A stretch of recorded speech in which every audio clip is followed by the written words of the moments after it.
Tomomus botae, also referred to as Boda's pocket gopher or the valley pocket gopher, is in the Geomyidae of the order Rodentia. It is the most widespread of the 5 species of pocket gopher in California and is the most commonly occurring local gopher.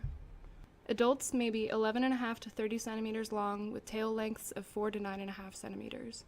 Adult males are significantly larger than females as they stop growing after they have their first litter. A valley pocket gopher's tail is mostly covered in hair except at the tip. These hairs make the tail as useful for navigation as their whiskers, but it can also be used for moving backwards in the event of an emergency. It is so effective that gophers are able to move as quickly in reverse as they do forward. Pocket gophers are well camouflaged with short and smooth fur, often colored brown or tan, similar to the soil they inhabit. There are some exceptions to this, with some subspecies previously described as gray or even black. Their bellies tend to be slightly more pale in color compared to the rest of their bodies. This fur is also well adapted to wet soils, allowing them to comfortably burrow in wet agricultural areas without ending up caked in mud.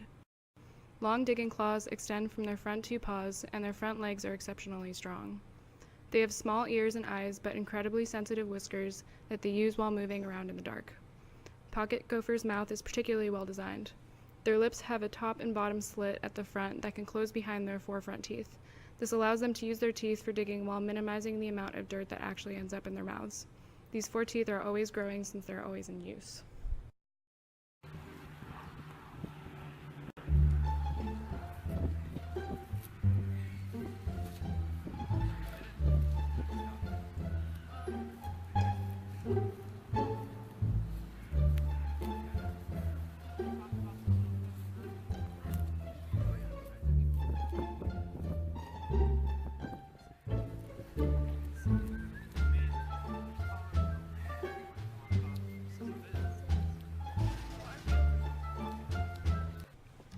If you want to know if you have a pocket gopher, see if the gopher has characteristic fur-lined pockets. These extend from their cheeks back until they meet the shoulder and are often stuffed with nesting materials or food. They are reversible and easy to empty and clean when turned inside out. If you want to know which pocket gopher you have, examine the upper incisors for grooves. Members of the Tomomus genus will not have grooves on these teeth. Boda's pocket gopher can live 3 years, with females potentially having 3 to 5 litters in a year, with anywhere between 2 to 10 young in a single litter. They do not hibernate as they are active all year round, with activity notably increasing around the spring mating season. Gestation only takes about 2.5 weeks, and weaning can begin in as little as 36 days after birth. Young are kicked out at 2 months old, are fully grown in 5 months, and can be sexually mature in as few as 9. Gophers will adapt to a variety of habitats, occurring from deserts to mountainous valleys to irrigated agricultural areas. The home range of Boda's pocket gopher can span 150 square meters, and they have been observed wandering as many as 100 meters in search of ideal conditions. The life of a valley pocket gopher is usually a solitary one. Valley pocket gophers only get together during the breeding season, otherwise their strong sense of territoriality limits interaction. An exception to this is if multiple gophers share one large, common burrow system. Otherwise, territories expand or contract in the presence of other gophers. In terms of density, 16 to 20 gophers across 1 acre is common, though they have been observed at densities of up to 200 across 1 acre. Despite this, gophers give each other buffers by leaving space between neighboring burrows. This allows them to spend more energy burrowing as opposed to fighting over territory. One male gopher may have a territory that covers 2,200 square feet, while females tend to maintain territories of about half that area. Though they are territorial, neighborhoods are constantly changing, with vacant burrows routinely reoccupied within minutes or hours when found. Gophers are exceptionally skilled at digging, using their claws and teeth to dig 3 or 4 feet in an hour, displacing as much as 2.5 tons of soil annually. Burrows are equipped with a nest, a pantry, a bathroom, and a water sump to drain the burrow in case of flooding. Gophers outfit their nests with comfortable layers of grasses, otherwise the rest of the burrow is bare. Feeding usually takes place in shallower tunnels, while the deeper parts of a burrow, reaching down 1 to 3 meters deep, include the nest and the pantry.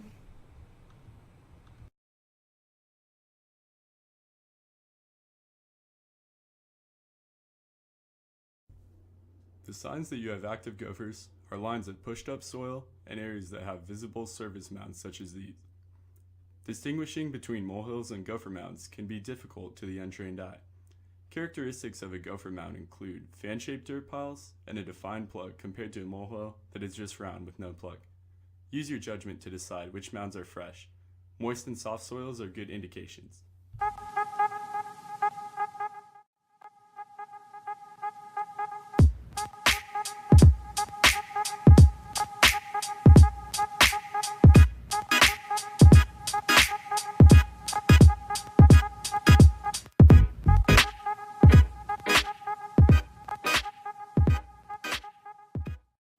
Initially, gopher damage can be hard to recognize because it occurs under the soil surface. Gophers are herbivores, and in agriculture settings, gophers will feed on roots and bulbous material, even new rootstock. A gopher can pack a lot of food into their large stomachs, eating as much as 20% of their own body weight at one time. They do not need to drink water, which they obtain from the foods they eat. Besides crop damage, gophers will chew underground irrigation, like drip tape and even utility cables. Indirect damage can be hard to quantify, such as burrows that direct irrigation water away from crops.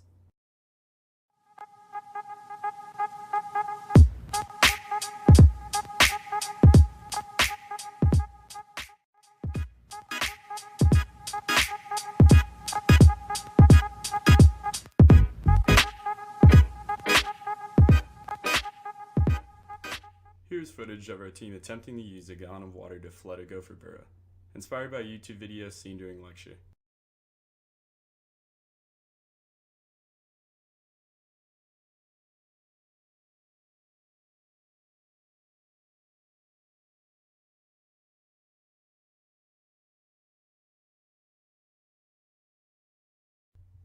The gallon emptied quickly into the hole, but no gopher was to be found.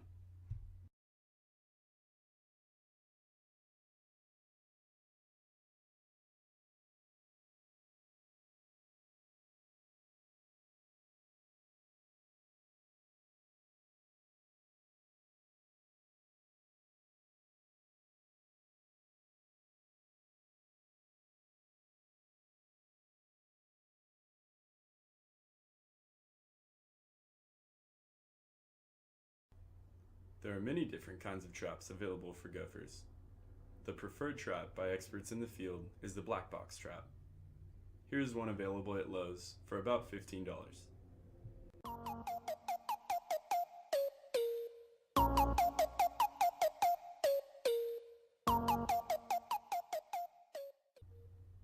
Begin by digging and clearing an area in front of a lateral tunnel to expose the entrance.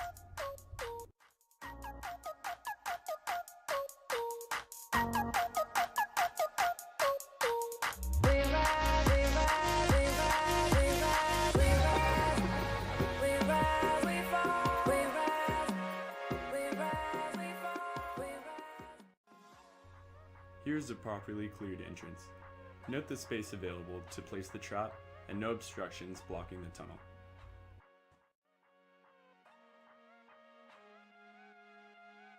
Hold the trap with two hands, with the larger opening facing away from you.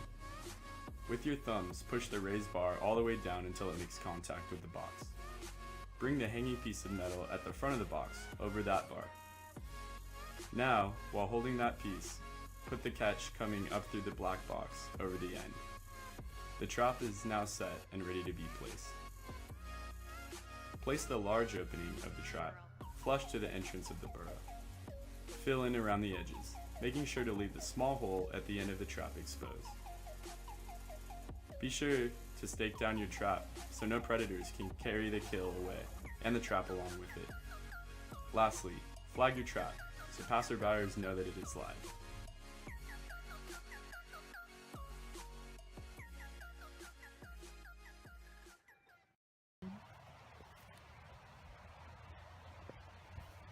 This is a gopher in a trap. Is that all?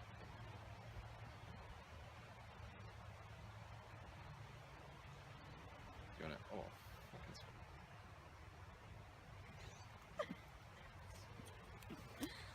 you simply put it back in the hole, set the oven to 350 for 45 minutes, and you're good.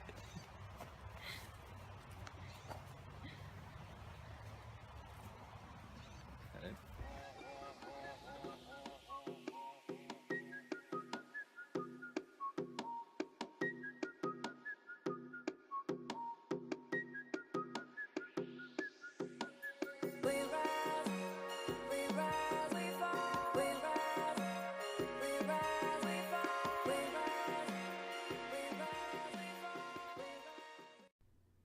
These are a few screenshots taken directly from the Rotinator website.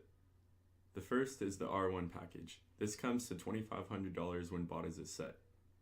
Here's the R3 package owned by Cal Poly. The biggest improvement being the remote detonator. The R3 set comes at $3,000.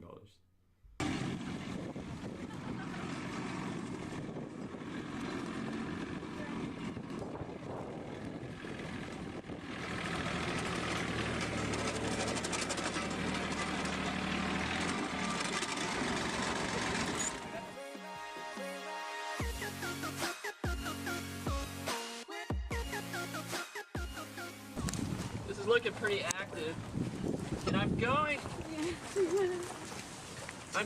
with active and squirrel because we've seen that a lot. All right, so what we're gonna do is we're gonna go for 60. 60.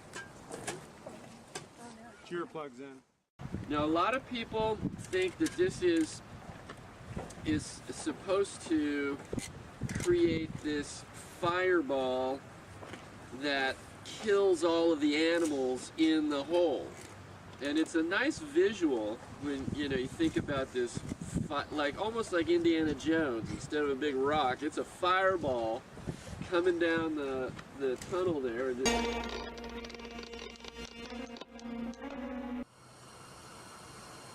the longest minute. Okay. It could be loud, it could be not so loud. So here we go. Fire in the hole!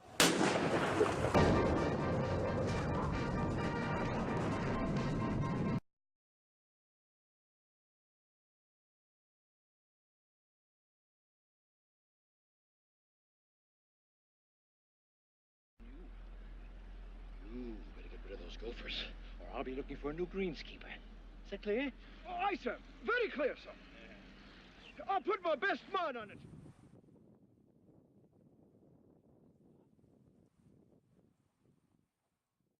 Gas spelled gas, I think you're good.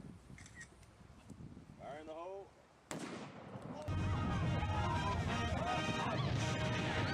Fire in the hole! Yes. Fire in the hole!